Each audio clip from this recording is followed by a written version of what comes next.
A very good evening. You're joining in with Prime TV News and I'm Tharkana Kulatunga. Let's take a look at today's top stories first.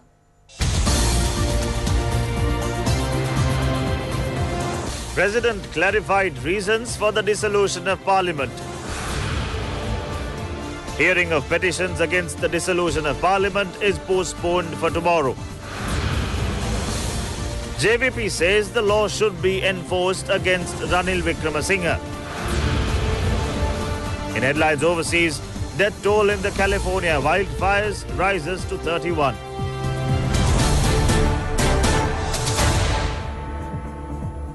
Moving on with news in detail, first in local news. President Maithripala Sirisena has emphasized that no one other than the Prime Minister and ministers of the caretaker government is permitted to use government vehicles and public property under the election law. The President reiterated the law will be strictly enforced against such persons, irrespective of party and colour differences. The President laid this emphasis in a special statement clarifying the current political situation and the reasons for the dissolution of Parliament. The President said the central bank robbery after 2015, the involvement in various corrupt practices since then, and finally the political crisis during the attempts to show the majority support after the appointing of Mr. Mahinda Rajapaksa as Prime Minister and the value placed on members of Parliament, as he mentioned earlier, were extremely unfortunate developments. Everyone will acknowledge what a tragic situation in politics when the value of the members of Parliament who were elected to represent the people were commercially evaluated. This was a pathetic situation. The President pointed out that was one of the main reasons for the dissolution of the Parliament. The second reason was the most peculiar behaviour of the former Speaker, Mr. Karu Jayasuriya. I am extremely sad about that. The speakers of our parliament since 1947 until now traditionally conducted themselves in neutral and the most impartial manner. His behaviour of disregarding standing orders and parliamentary conventions and attempting not to recognise the appointment of a Prime Minister by the President exercising his presidential powers was the second reason for the dissolution of Parliament. It is essential to stop the misuse of public assets for the electioneering of political parties or candidates. Use of state vehicles for election campaigns must be stopped. During the former government, as well as during the current caretaker government, the ministries were provided with vehicles for the use of members of Parliament. Today there is a caretaker government comprising of the President, Prime Minister and ministers. Under the 19th Amendment to the Constitution, the caretaker government will function during the elections period until a new government is established. Only the President, Prime Minister and ministers are functioning in the interim government and in accordance with the regulations of the Elections Commission. None of the former state ministers, deputy ministers or MPs could use official vehicles for the election campaign. He called upon all the former ministers and MPs to return their government vehicles to the secretaries of ministries immediately. If they do not act accordingly, I will have to ask the police to confiscate the vehicles, and mentioned will not hesitate to take strict legal action against the defaulters, irrespective of their political party affiliations. The President reminded that use of government vehicles and public assets for elections is illegal and it should not be done.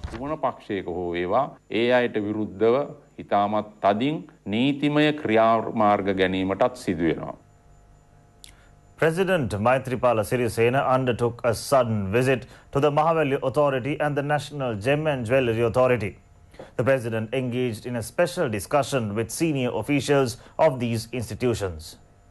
The Muragahakanda Kaluganga irrigation project is the final reservoir that is being constructed in the country under the accelerated Mahaweli scheme. Mahaweli Authority officials pointed out that the filling of water in the Kaluganga reservoir is at an optimum level. The filling of water commenced in July this year under the patronage of the President. The reservoir will be entirely filled with water by January with the prevailing rainy season. The farmer community in the Rajarata will get an opportunity to undertake cultivations during the Yala and Maha seasons, sans any obstacles, when the project is completed, even during seasons when the rainfall is minimal.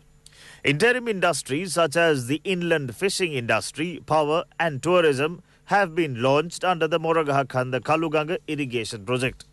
The President also made inquiries from officials on the progress of the Laggala New Town development activities, the country's first environmental industrial park, the significant environment zonal project and the cultivation project. The President drew his attention to the release of lands in the Mahabali zones. The President pointed out the need for the immediate completion of these activities. Secretary to the Ministry of Mahabali Development and Environment Anura Dissanayake and new Director General of the Mahabali Authority Dr. DMS Dissanayake joined in this discussion. Thereafter, the President visited the Gem and Jewellery Authority and observed its activities. The President also exchanged pleasantries with the staff and emphasized the need for the provision of an optimum and efficient service. He then arrived at the reception counter and observed the activities there. He also observed the facilities provided by the President's office where visitors are kept. Further hearing on the fundamental rights petitions filed in the Supreme Court challenging the decision to dissolve Parliament was postponed until 10 a.m. tomorrow. 13 fundamental rights petitions were filed this morning challenging the decision to dissolve Parliament. The petitions were filed in the Supreme Court.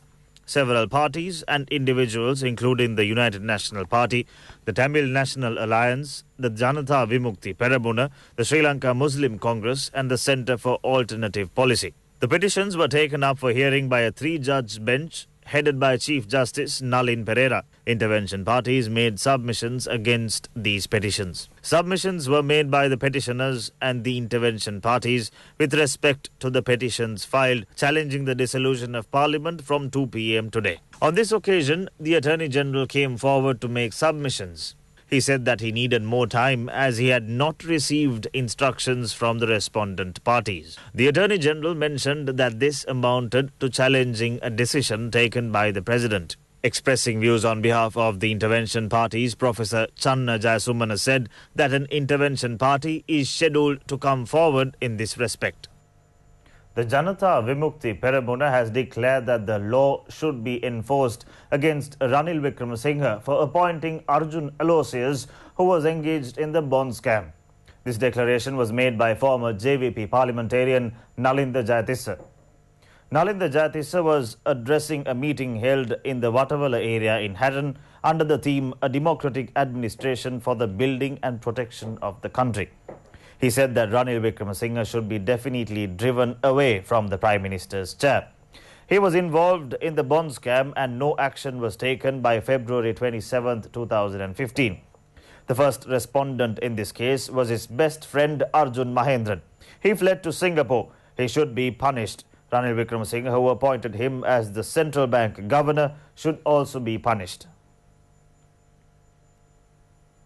Janatha Vimukti Perabuna leader Anura Kumara Dissanayake has queried as to how United National Party leader Ranil Wickremesinghe, who had been unable to safeguard the democracy of the party, can protect democracy in the country. Anura Kumara Dissanayake expressed this view addressing a public meeting held at the Ananda Samarakon Open Air Theatre in Nugegoda recently under the theme Build Genuine People's Power on Behalf of Democracy. The JVP pointed out that they should go before the people in order to safeguard real democracy. The JVP leader said that the main feature of democracy is permitting the people to elect their own government.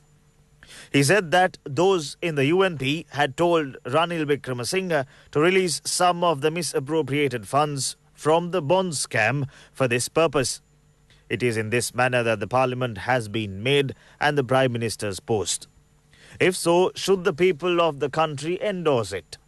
He said that the mandate received at the 2015 elections was violated by Ranil Wickremesinghe for the past 3.5 years.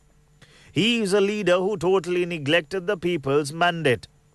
On September 2nd, the Sri Lanka Freedom Party with the United National Party formed a national unity government. There was no people's mandate to form a national government. When the Singapore Agreement was signed in the past, it is clearly stated in the Constitution that if a trade agreement impacting the entire country was to be signed, it should get the consent of the Parliament. But Ranil Wickremesinghe signed the Singapore Agreement even without the consent of the Parliament or the nod of the Cabinet. What democratic ideals were safeguarded by Ranil Wickremesinghe when selling the Hambantota harbour? The JVP leader said that there is no democracy in his party, but it has a dictatorial status. Therefore, the country cannot expect democracy from his party. What basic democratic ideals is Ranil Wickremesinghe safeguarding through his party? On what basic democratic ideals is Akila Viraj being appointed as the party's General Secretary? Also, on what democratic ideals are members of the UNP Working Committee being appointed? JVP leader Anura Kumar Dissanayake queried as to how he could safeguard the democracy in the country without being able to protect the party's own democracy. Political critics point out that a crisis has surfaced within the United National Party over the leadership. It has also been reported that there is also a dispute among United National Party regional politicians as to who is suitable to take over the party leadership. These references surfaced at a media conference held in Kagala yesterday. Galigambuwa UNP Pradeshiya Sabha member Nimal Siri Rajapaksha said that as representatives of the United National Party, they were today discussing that they need Sajid Premadasa to be their leader.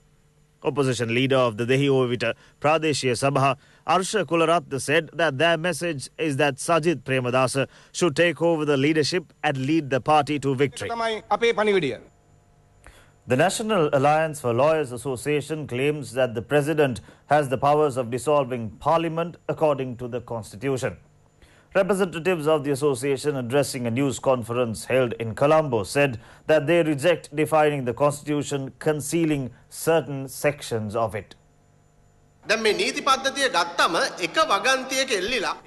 Manoj Gamage said that they have witnessed everyone in the opposition, including the United National Party, talking about the topic, clinging on to one clause, that is the Article 70 sub-Article 1 of the 19th Amendment to the Constitution. A serious dispute will arise if anyone attempts to define the essence of one clause, clinging on to it for their own benefit. They are concealing two clauses, criticizing only one clause of the Constitution. In addition to proroguing and summoning the Parliament, the President also has the power of dissolving it. This is quite clearly mentioned in Article 33, sub-Article 2C of the 19th Amendment to the Constitution. He said he wished to clearly mention to the people of this country the important fact the opposition is concealing. In Article 33, sub-Article 2C of the 19th Amendment, it has not been mentioned in any place that the President should exercise his power subject to the limits of Article 70, sub-Article 1. It is clearly stated in Article 62, sub-Article 2 of the Constitution that every Parliament will not remain for more than 5 years from the date of its commencement. But Parliament can be dissolved before its term ends. These two clauses are mentioned in the top and bottom of the same page of the Constitution. He claimed that the opposition was concealing the clause that it mentioned in the top of the page and talking about the Article 70 sub-Article 1. This is an opportunity afforded to the people to declare their right, and he mentioned that they were talking about protecting this right. He pointed out that they were making these clarifications with the intention of protecting the Constitution as well as safeguarding the franchise of the people of this country. There is also another significant power of the President in this Constitution. It is the President who has the total power of safeguarding the Constitution based on the Constitution.